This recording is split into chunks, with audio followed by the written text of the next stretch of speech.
Hi, everybody. Thank you for joining us tonight. We're going to give it a few minutes and let our audience join us here. I am Megan. I am going to be your host for tonight's chat, and we're going to be talking about women's wellness, specifically mental health and mental wellness, stress, relationships, friendships, everything that the women in our community are dealing with during COVID. We're coming to you live tonight from the new Mainline Health Center in King of Prussia, and we're going to be joined shortly by Barb Catania. Hold on one second. She should be joining us just a second.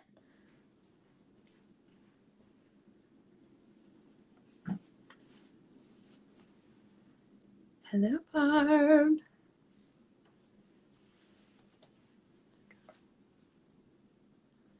Hold on one second. Hi, everybody. We're just getting ready to get started. We're going to be joined here shortly by Barb Catania of the Women's Emotional Wellness Center.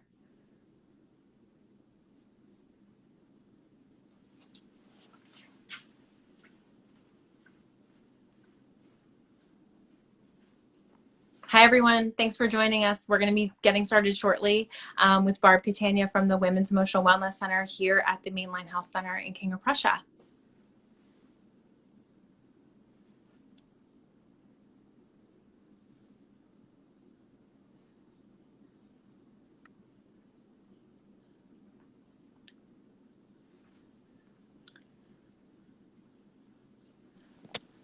There's Barb. Hi, Barb.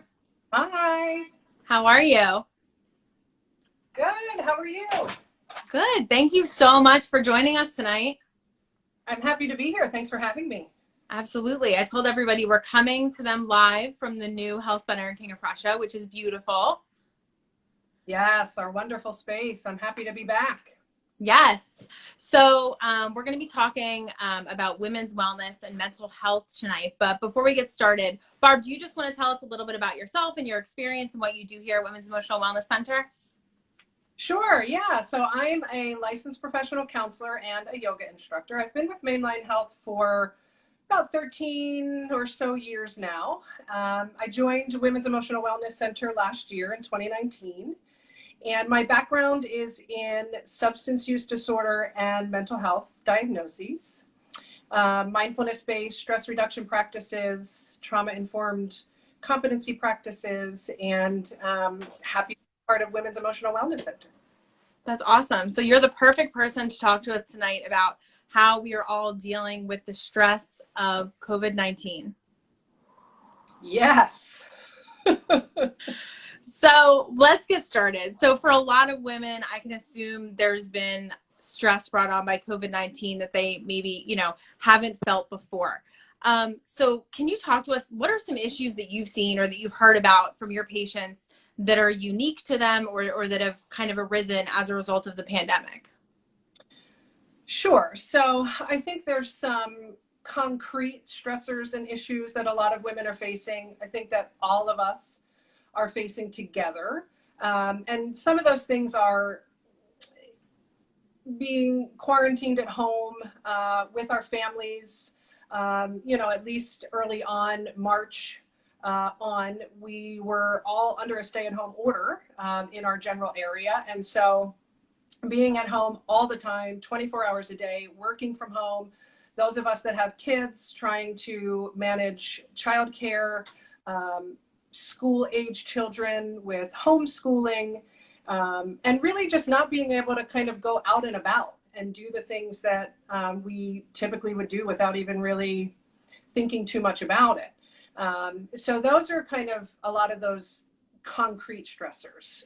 Also, that we treat a large population of perinatal and postpartum patients of ours. And so there's been a major stressor with women who are pregnant or giving birth under stay-at-home orders and quarantine. Their partners may not have been able to go with them to their scans and doctor's appointments.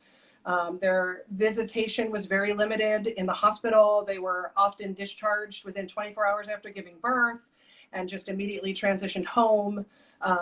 So, that was pretty stressful and shocking. And then there's the larger, more ambiguous components to the stressors. There was a lot of fear of uncertainty, fear of the unknown, right? This is a new virus. And even our leaders and healthcare professionals are saying, we're still learning about this. You know, this is new for all of us. And so I think that's been a major stressor, fear of not being in control, so to speak, of our environment and what's going on around us, our loss of normalcy and predictability. We were all kind of forced to adjust and adapt. Those folks that were going out on the front lines working in the pandemic, those of us that were at home. So I think there's been a lot of variables that have contributed to a lot of stress happening. And then just our social isolation. You know, we're human beings that need to be connected. So having that taken away from us, right, where we were still able to connect virtually and through social media, but not able to just kind of go and have a cup of coffee with our girlfriend or go and vent in person or even see our friends at work. So I think that's been difficult too. And you talked a little bit about this just now, but you know, we're now sharing, whereas we can't go to work and we don't have the social life, now we're spending more and more time with partners, with children, with parents, and whoever else you might share a roof with. So, you know, what recommendations do you have for people who are like, I need a break from these people that I live with? You know, what can we do to cope with those? And obviously, you know, we do have the ability to go out a little bit more than we did before, but it's still really stressful for people who are working from home. So what suggestions do you have for that? Sure. So a couple of different suggestions. In terms of stress management, there's a physical piece that I like to think about with stress management, and then more of a cognitive piece, if you will. So the physical piece, you know, any kind of physical movement we can get is always really good. Even if it's indoors, right? We're in a heat wave right now. So that just kind of adds to that stress, that if you were to go outside and typically kind of take a walk to decompress, you know, it's super hot right now. So are there ways that you can be physically active, even if it's indoors? Are there, do you enjoy taking baths? You know, can you get kind of creative with self-care physically? There's, you know, yoga. There's a lot of things happening virtually. There's been Zumba and, you know, gyms that are doing things, yoga studios that are doing things online. So are you able to carve out even 15 minutes, 30 minutes a day to just take care of some physical movement and exercising, or even just kind of tucking yourself away and reading a little bit of a book? Whatever physically feels most comfortable for you. For some people, it's being more physically active. For other people, it's finding time to kind of rest and relax. And then the cognitive piece of things, when we think about our thought process. So can we focus on gratitude, right? What's going right in our day? What's going right in our home? Because oftentimes we're wired to focus on the negative, what's not working, what's not going right. And that's oftentimes our internal survival mechanism to kind of protect ourselves. But I think we over-focus on the negatives, and then that can get stuck in our thinking. And so can we focus on gratitude? Can we focus on the positive things that are happening around us, the things that are going well? Can we journal if we're feeling kind of overwhelmed or stressed? Just writing anything and everything. There doesn't even have to be a method to it. Just getting things out and getting it down on paper can sometimes free us up to feel a little bit calmer and a little bit more relaxed. Venting to friends, right? Taking some time out to just kind of get things off your chest. Right. Setting some boundaries, you know, saying, hey, my workday ends at this day and begins at this day. And so I'm not going to overwork. I'm not going to go back to my laptop at my dining room table where I'm also eating dinner or, you know, breakfast. But, you know, really setting those boundaries for yourself and making sure that you're sticking to routines, I think, is also really important.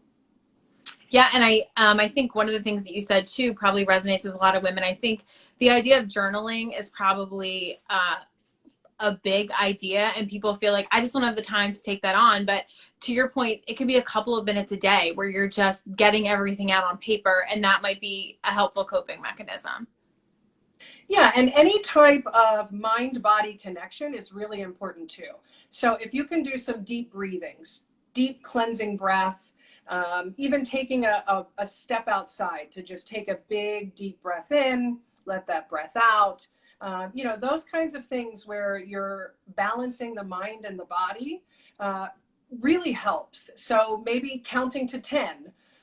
If you're feeling yourself getting kind of frustrated or overwhelmed at your environment and what's going on around you, right? Can you step away for a minute? Can you count to 10? Can you step away into another room and take 3 deep cleansing breaths? These are things that help ground us and bring us back to feeling centered so that we can respond rather than react. That's what we're looking for. We're looking to respond to our environment and what we're feeling and what we're experiencing rather than reacting, because that usually just creates more stress.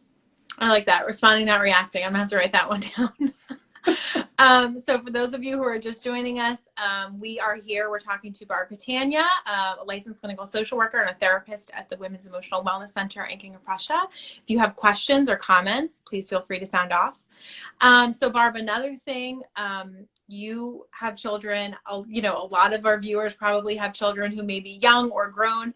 How are you dealing with what are some tips that you have for people who have little ones at home and who might be worried about, the stress of going back to school, or how they're going to manage their professional life with their child's education or care?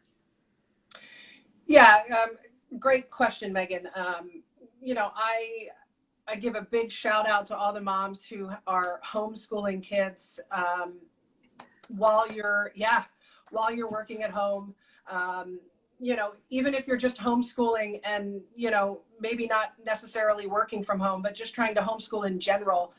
I think about moms that are stay-at-home moms typically, but then in the pandemic, the strategies that you might have used pre-pandemic, taking your kids out, in creative ways to kind of keep them busy all day. And then we're kind of all stuck at home without those options. And so I think about every mom out there. I'm a mom of 2.5-year-old twins, and that comes with its own set of stressors, right? So we have school-aged kids, we have really young kids. And so, part of my suggestion would be, finding an age-appropriate way to communicate and interact with your children, right? And recognizing that this is hard for them and it's hard for us, and having compassion for everybody, right? We're in this together. And if we can see it through that lens, sometimes it helps to manage the stress. So compassion for ourselves, that we're doing the best we can in these unprecedented, abnormal circumstances, and being able to have some open dialogue, right, about what this new norm is and how we can work together to really try to figure this out. And knowing that we all have our own window of tolerance, right? So if we're not really taking care of ourselves, that window of tolerance shrinks. And so we might feel like our buttons are being pushed more, or we're a little bit more overwhelmed because of those circumstances. So mindfulness is about really paying attention to what's happening in the present moment on purpose, so that we can then respond to what's going on around us. So, talking to your kids, setting a routine, trying to get as creative as you can with learning, and also some fun. And for me, I've really tried to figure out a way to let go of control, right? What do I need to control in this moment? Do I need to win this fight with my toddler, or can I let go and everything is still going to be okay, right? And I think when you're in environments with children, I think it's good to know what our buttons are, and it's good to know when our buttons are being pushed so that we can own that, right? Take a time out and recognize, okay, I'm feeling some kind of way right now. And what's that about, right? Is it because I feel like I'm not in control? Is it because I need a little bit of time for myself to just kind of step away and decompress? And so I think knowing our buttons, because we all have them, and having compassion for ourselves, and knowing that, we're doing the best we can, and we hold ourselves to these unrealistic expectations all the time, that we have to be perfect all the time and do everything perfectly right. And in that way, we exhaust ourselves. So, as much, love and compassion as we can have for ourselves and our families, I think is super helpful. And I think just 2 points related to that. I think there's probably a lot of parents who might feel guilt about this and feel like, oh my gosh, who am I that I'm getting so upset with my child or I'm reacting angrily? But, to your point, just having compassion for yourself and knowing this is a situation none of us have ever dealt with before. So, like you said, compassion first. And then also, there's probably a lot of parents out there who are saying, I just need some time to myself. I give my child a tablet, I put them in front of the TV, and they might feel some kind of guilt about that too. But, I think your point is good that we need to give ourselves a little bit of a break. Absolutely. Yes. And recognize that our children are resilient. This is a temporary situation. And I'm sure we all have moments where we're not proud of reactions that we have, right? And recognizing that we are human beings too. And that compassion piece is really important. And recognizing the resiliency of our children is really important. And, there are educational videos and educational shows. And so, just having your child watch a tablet or laptop or the TV doesn't necessarily mean that they're not getting some kind of information or education that's also useful for them, right? So if it's the difference between giving you 10 minutes to decompress, take some deep breaths, take care of yourself, I think in the long run, having that time for yourself is ultimately going to benefit you and your children and everybody around you. And, we did receive a question. Somebody is asking, how do you talk to your kids about a pandemic? How do you explain this in a way that they'll understand, that doesn't scare them, while probably being a little bit scared and confused yourself? Sure. Yeah. And I think we can all relate to this. I often think about this myself because I think we probably can all become hyper aroused in our own way. And we certainly don't want to be hyper aroused with our kids to the exact point of the person that asked the question. It's a great question.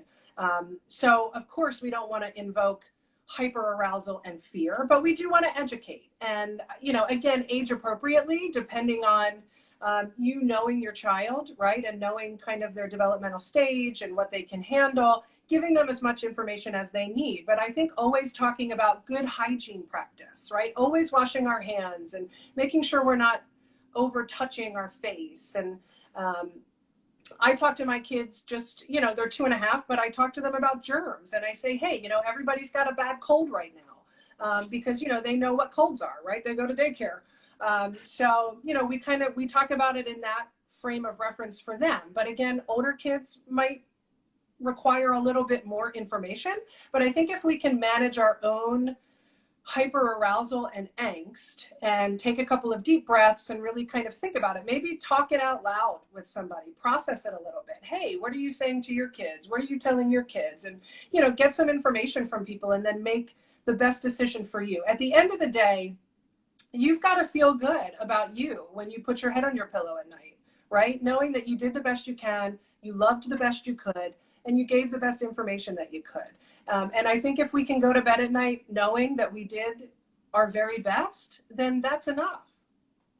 I love that. I think that's an excellent reminder for our audience tonight. So now I'm going to ask you, Barb, what have you been doing throughout the past couple of months to help yourself? What tactics have you employed to help manage stress and deal with everything that's going on? Yeah, thanks, Megan. I'm in it with everybody else, right? And finding time to do me and take care of me in the midst of working and parenting and being a partner and all those kinds of things. And so I try to maintain a daily yoga practice where I'm sitting with some deep breathing techniques and doing some stretches. I take walks outside when I can. I invested a few years ago in a stationary bike that was pretty kind of cheap and inexpensive, and I didn't use it a whole lot back then, but I've been using it the past couple of months just to kind of work out some of that, stress and frustration at times. And I've been talking to a lot of other moms just to kind of normalize, right? That common humanity is so important because we can shame ourselves. I do it myself, and I'm a therapist, right? Go figure. We shame ourselves as moms and parents about our behavior and, our way of thinking at times and the way that we're managing things. And so talking to other moms, talking to other women is so important in that sense, that we recognize that we're not bad people. We're not bad moms. We're not bad women, right? We sometimes just are overstressed and get it wrong. And so we learn from that. And, we do better the next time. And so that's the difference between shame and guilt that we talk a lot with our clients, that shame attaches to who we are and tells us that we're bad.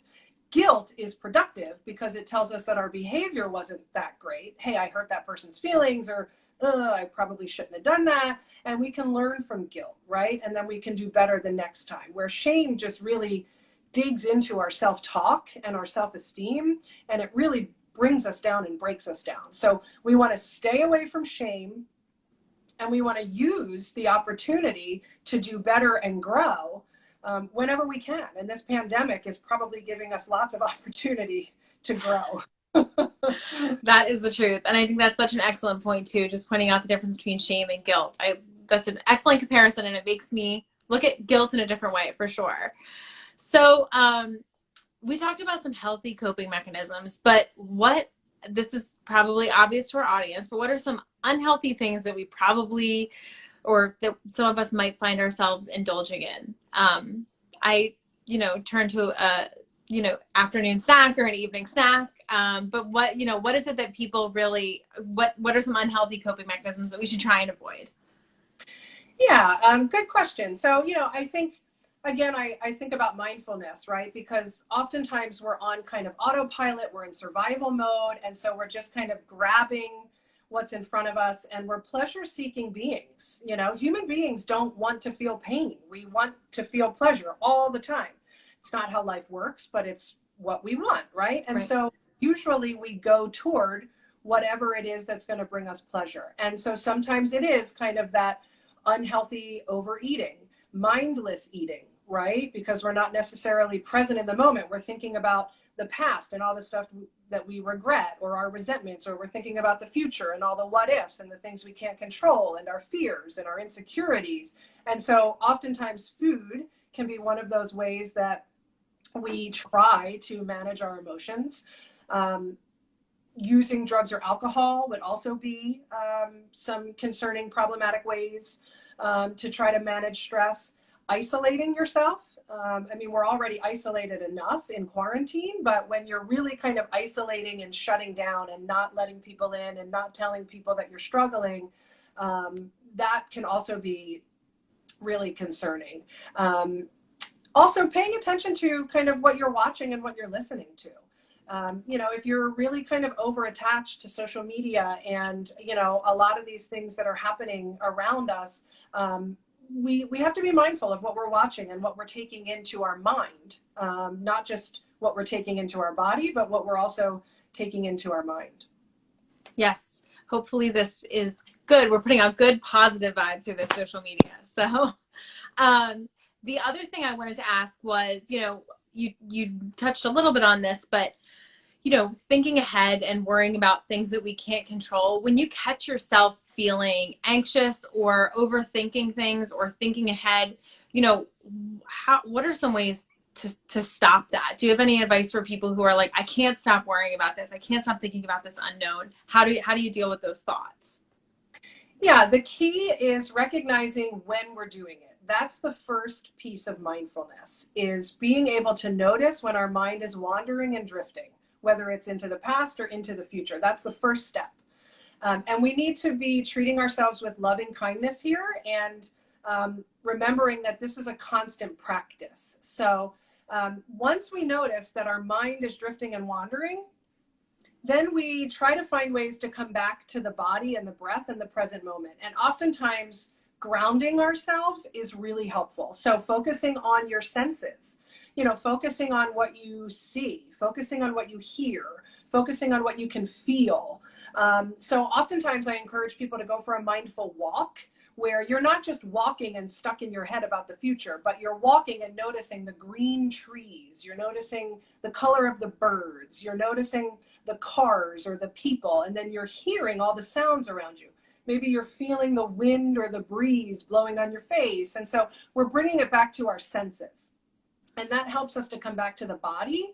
And then once we do that, we can start to regroup our thoughts and start to refocus ourselves. So those deep cleansing breaths, resetting the nervous system, feeling our feet on the floor, paying attention to our senses, those are really great ways to bring us back to the present moment. And I think too, we think about mindfulness, and I think that kind of like the journaling piece, that it's often easy to picture mindfulness as, okay, I need to set aside 10 or 20 minutes for meditation every day, or, quiet reflection, when, to your point, it can just be taking a walk and really noticing the environment that you're in. And even, I would assume you can even do that in your house. If you find yourself feeling stressed at work or something, stepping away from your computer or stepping away from a situation that's stressing you out and just grounding yourself. Yeah, mindfulness is even about kind of when you're sitting or lying down or walking, notice your jaw, right? Pay attention to where you carry stress and tension in your body. Because a lot of us grind our teeth and clench our teeth, or we carry tension in our neck and shoulders, or we're clamming up our hands and not even noticing it. And so mindfulness is just about checking in with the body, no matter where you are and what you're doing, and recognizing if you're holding on to some tension and just consciously relaxing those muscles. And sometimes we have to do that 50 times a day. Sometimes our mind wanders every 30 seconds, right? And so we tend to be hard on ourselves, and recognizing that, again, like I mentioned, it's a constant practice where we have to bring the mind back to the moment, and we have to check in with the body and release the tension. So mindfulness can be done anywhere, at any time, by anyone. And I know we're going to be doing a little mindfulness exercise at the end of this chat too. Barb will be walking us through that. So Barb, can you tell us, we talked about the importance of connecting with other people, connecting with other women. That's what you're doing here at the Women's Emotional Wellness Center. So can you talk to us a little bit about some of the classes you have and some of the services that you offer for the women in our community? Of course, yes. So we have many levels of care. We are all outpatient behavioral health centered. So we have individual psychotherapy. We have outpatient group psychotherapy. Let me just go there first. Our outpatient group psychotherapy, we have 5 groups available for women who are interested to connect with other women. And they cover kind of an array of topics. And so we have our ABC group, After Baby Connections group, for new moms who have newborns up to probably kind of preschool age children, who can get together and connect and talk about motherhood and, adjusting to motherhood, some different coping strategies. And the therapists who run the group usually come with an article or a topic, and then there's a lot of open discussion. Typically newborns are also welcome, because we know sometimes that moms are hesitant and nervous to kind of leave their newborn at home, or maybe don't have childcare. And so that's a unique group in that sense that caters to new moms. Wonderful group that really helps a lot of moms and women.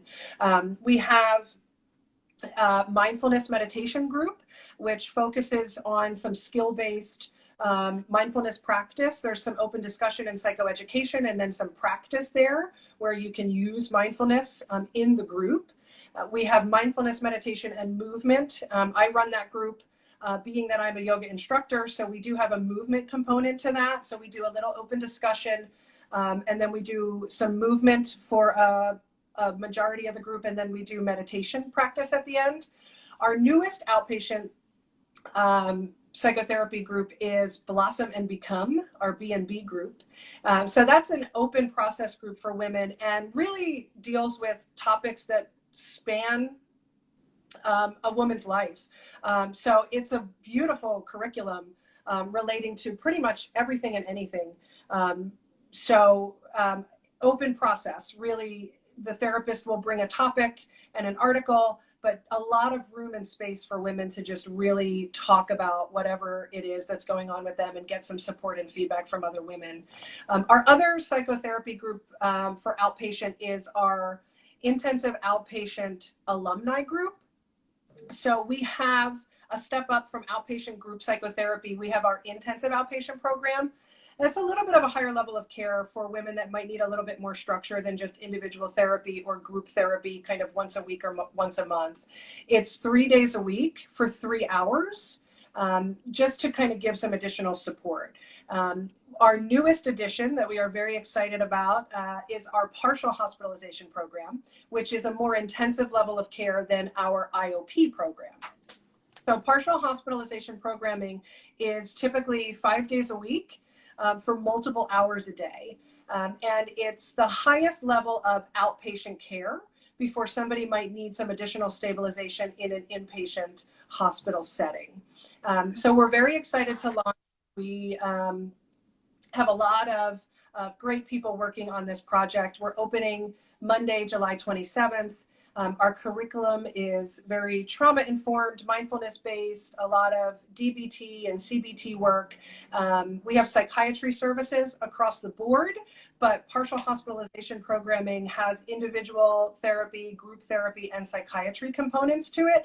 And this is one of the only known, not the only, but one of the only known partial hospitalization programs in our country specifically for women. So we're really, really excited about that. That's amazing. And we got a few questions as you were talking of people just asking, is the After Baby Connections group and, all of this therapy available virtually at this time? Yes. So all of our services have been held virtually since mid-March. We've been really happy to at least be able to connect with women in the community, even virtually. So they've been running that way and we've had great success with it. And that's still ongoing now until further notice.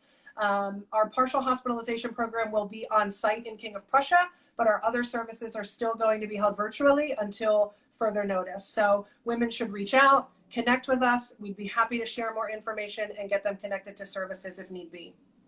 Wonderful. And for everybody who's interested in our groups, you can find out more information about those groups and about all the services we offer on our website, which is mainlinehealth.org/WEWC.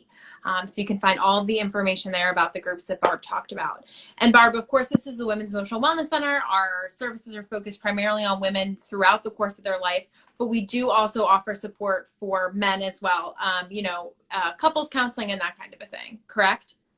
Yes, especially in our NEST program, our perinatal and postpartum programming for women, we do absolutely offer support to partners and immediate family if need be as well. And all of these services are, aside from the partial hospitalization program, these services are also offered at our Newtown Square location. So we do have 2 locations to be able to offer these services.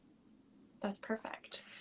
So I think we've come to the end of our chat, but before we end, we're going to turn over to Barb so that she can walk us through a mindfulness exercise that we can all use, whenever you're feeling stressed during COVID or anytime. So Barb, I'll turn it over to you for that. Great. Thanks, Megan. All right, everybody. So if you are willing to participate, I invite you to find a comfortable seat, put your feet on the floor if you can, your hands in your lap or wherever most comfortable for you, and closing the eyes or at least softening the eyes, focusing on the floor in front of you a couple of feet if you're not comfortable closing the eyes altogether. And pay attention to the spine here. Lengthen the spine up to the ceiling, dropping the shoulders down toward the floor so the chest and belly are open for big, deep breaths here. And we're going to start by just inhaling through the nose if you can. Taking a big, deep breath in, feeling the belly expand out.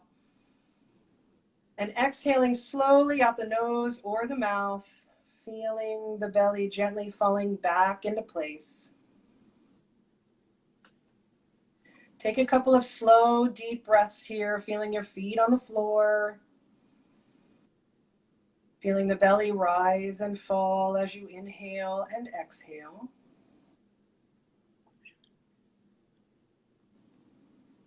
And as you take another deep breath in here, notice what's happening in the face.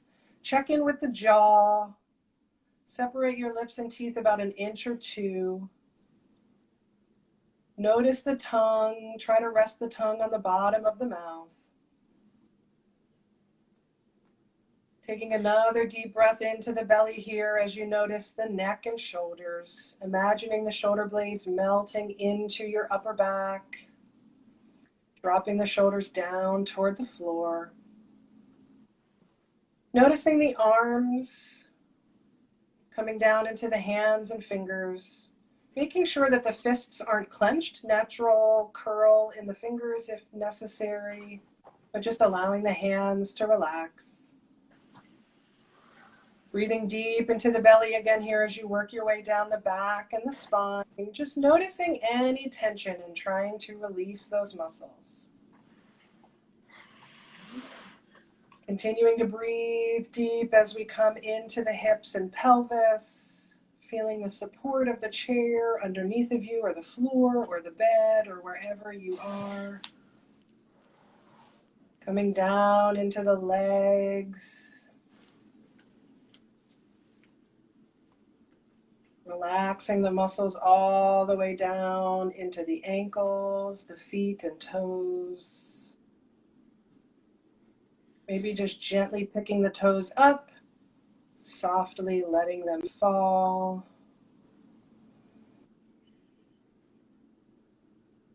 Taking a big deep breath into the belly, gently bring chin to chest.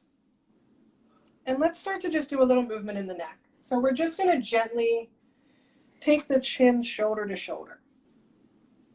As you inhale, sweep the chin to one shoulder.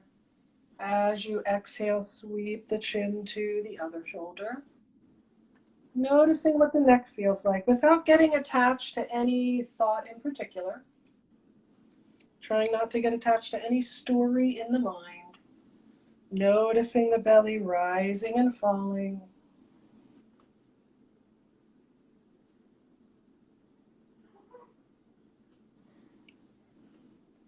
Knowing that you can do these breathing, body scanning techniques at any time throughout the day, finding a comfortable space for you.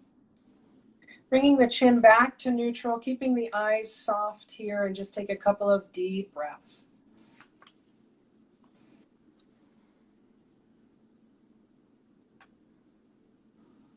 Noticing what the mind and body feel like.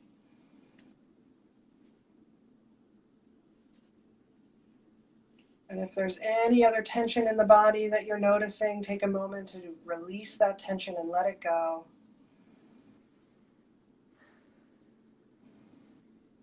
One more deep cleansing breath.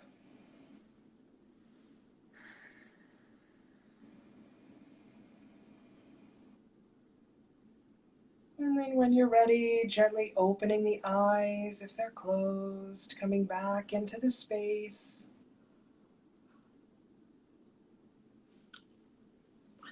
Thank you, Barb. So that's something, again, obviously we didn't need any equipment. We didn't need, and it took just a few minutes. And it's something that we can do every day. So that is super helpful. And thank you for that. You're welcome. I'm happy to share. It helps me too. Well, Barb, thank you for joining us today. This has been incredibly helpful. It was our first Mainland Health Live chat, and we appreciate you making it such a success.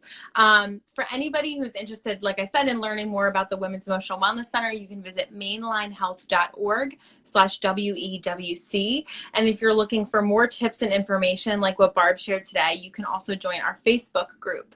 The link to our Facebook group is in our Mainline Health Instagram bio, so you can check it out there, and it's also on our website. So thank you.